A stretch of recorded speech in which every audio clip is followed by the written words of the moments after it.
On évoquait Donald Trump il y a quelques instants. Eh bien, le président américain semble reculer également face à la Chine ces dernières heures.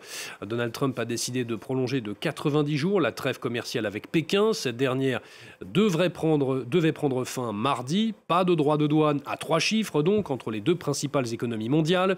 Washington et Pékin négocient toujours sur un accord commercial à long terme. La correspondance à Pékin de Yinali.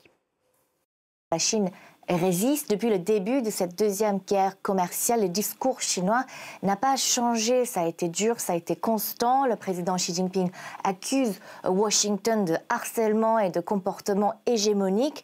Vous vous souvenez, en avril, on avait des pourcentages à 3 chiffres, des droits de douane tellement élevés des deux côtés qu'on allait presque vers un arrêt total du commerce bilatéral entre les deux plus grandes puissances économiques. Au lieu de se dépêcher d'avoir un accord comme d'autres pays, on voit que la Chine prend son temps pour trouver une situation gagnant-gagnant, comme les autorités ici aiment dire. Et si la Chine arrive à le faire, c'est parce qu'elle a plusieurs cartes en main. D'abord, les terres rares. Actuellement, la Chine contrôle presque tout le marché et les États-Unis ne peuvent pas s'en passer.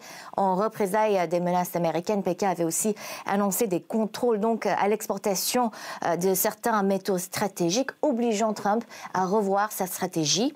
Puis Pékin a montré que son économie peut aussi tenir le coup malgré la guerre commerciale, malgré le ralentissement de la consommation ici en Chine. Il y a une certaine résilience de son économie. L'idée, c'est que la population peut endurer une période difficile, mais cela reste quand même un pari car on ne sait pas jusqu'à quand elle peut tenir. Trump qui semblerait donc, Yéna, faire volte-face par rapport aux droits de douane, mais aussi sur les semi-conducteurs.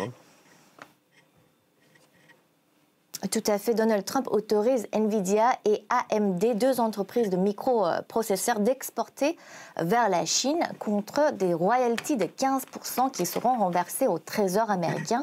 Le président Trump insiste que les puces concernées sont obsolètes, donc ce n'est pas bien grave de les vendre aux Chinois. Mais les élus américains ne sont pas tous convaincus. Certains évoquent des questions de sécurité nationale. Pourquoi il y a quelques mois ça aurait été un risque et pourquoi maintenant si on paye le Trésor américain, est-ce qu'il y aurait moins de risques? D'autres critiquent la façon dont cet accord s'est fait.